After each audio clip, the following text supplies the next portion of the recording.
بسم اللہ الرحمن الرحیم۔ اللہ کے نبی کی افطاری کیا تھی اور ہماری افطاری کیا ہے، اور رمضان مبارک کا مقصد کیا تھا، اور ہم نے رمضان مبارک کو اپنا مقصد کیا بنا لیا ہے، اس کے بارے میں تھوڑا سا بات کریں گے۔ اللہ کے نبی کی جو افطاری تھی، حضرت انس رضی اللہ تعالیٰ عنہ سے روایت ہے، ابو داؤد شریف کی بھی روایت ہے اور ترمذی شریف میں بھی آیا ہے، حدیث نمبر 996۔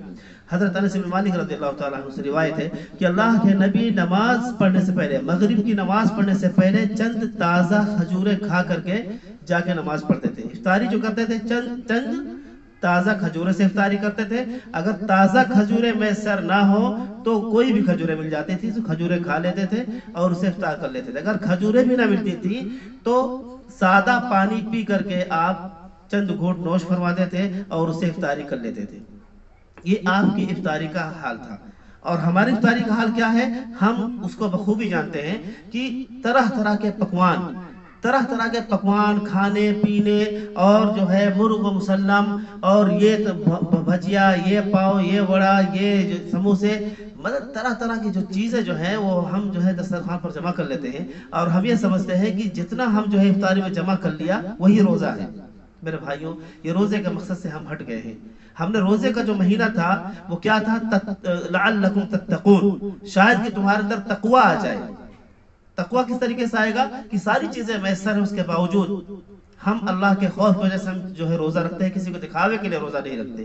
تو یہ تقوی آنا چاہیے ہمارے اندر، یہ صفت پیدا ہونا چاہیے کہ جو کچھ ہم کر رہے ہیں صرف اور صرف اللہ کی رضا کے لیے کر رہے ہیں۔ اگر ہم کچھ خرچ کر رہے ہیں اللہ کے راستے میں تو وہ بھی صرف اور صرف اللہ کی رضا کے لیے، کسی کو دکھاوے کے لیے نہیں ہے۔ اگر ہم نے دے دیا تو اس کا ثواب ہمیں ملے گا، اب سامنے والا اس کو کہیں بھی خرچ کر رہا ہے وہ اس کا ذمہ دار ہے۔ ہمارا مقصد کیا ہے، تقوی پیدا کرنا۔ اللہ تعالیٰ نے فرمایا لعلکم تتقون، تو تقوی پیدا کریے۔ رمضان کا مبارک مہینہ آ رہا ہے، اس میں زیادہ سے زیادہ لوگوں کو پر خرچ کریے، مسکینوں کو پر خرچ کریے، یتیموں کو پر خرچ کریے۔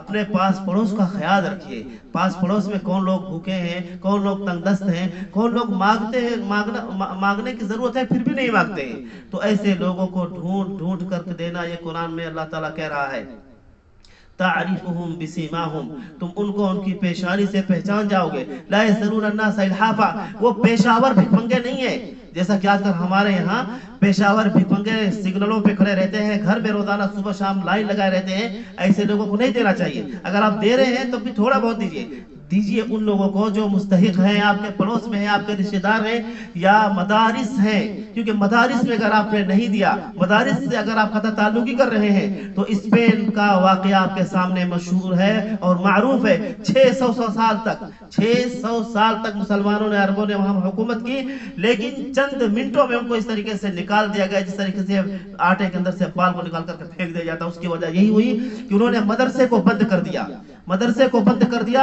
جہاں سے علم کی بنیاد ہے، جہاں سے لوگ علم سیکھتے ہیں، دین سیکھتے ہیں، حافظ قرآن بنتے ہیں، عالم بنتے ہیں، محدث بنتے ہیں، مفسر بنتے ہیں۔ لوگوں کو وہاں سے تعلق ختم کر دیا، مدرسے کو بند کر دیا، لوگ خود بخود مرتد ہو گئے، اور جو بچے تھے ان کو مار کاٹ کر کے وہاں سے ختم کر دیا۔ تو میرے بھائیوں، یہ اسلام کا قلعہ ہے مدارس، ان کا ہم پورا خیال کریں، ان کے سفرا کا پورا خیال کریں۔ جو آپ کے پاس آتے ہیں یہ اپنے لیے نہیں آتے، یہ جو مانگنے آپ کے پاس آتے ہیں نا، وہ اللہ کے دین کے لیے آتے ہیں، اللہ کے ان داعیوں کے لیے آتے ہیں جو غریب اور یتیم ہیں اگرچہ، لیکن وہی دین کا کام کر رہے ہیں۔ تو ایسے لوگوں کے لیے اگر یہ سفرا، یہ محتمم حضرات اگر آپ کے پاس آتے ہیں تو ان کی پرزور طریقے سے ان کی تائید کریں، ان کی مدد کریں، اور اللہ کی رضا کے لیے کریں، کہ یہ سمجھیں کہ آپ اللہ کے دین کے لیے دے رہے ہیں، اللہ کی رضا کے لیے دے رہے ہیں، کسی کو نہیں دے رہے ہیں۔ اللہ حضرت علی نے کیا فرمایا تھا، لا تنظر الی من قال بل انظر الی ما قال، کسی کو مت دیکھو کیا کر رہا ہے، بلکہ دیکھو کہ اگر وہ کوئی اچھا کام کر رہا ہے، اچھی چیز کے لیے کر رہا ہے تو بس اس کی تائید کر دو۔ تو میرے بھائیوں، کہنا تو بہت کچھ تھا، لیکن افطاری کا ہم خیال رکھیں کہ افطاری کا اپنا جو ہے معمول نہ بنائے، تھوڑا افطاری کریں اس کے بعد پھر کھانا کھائیں اچھے سے۔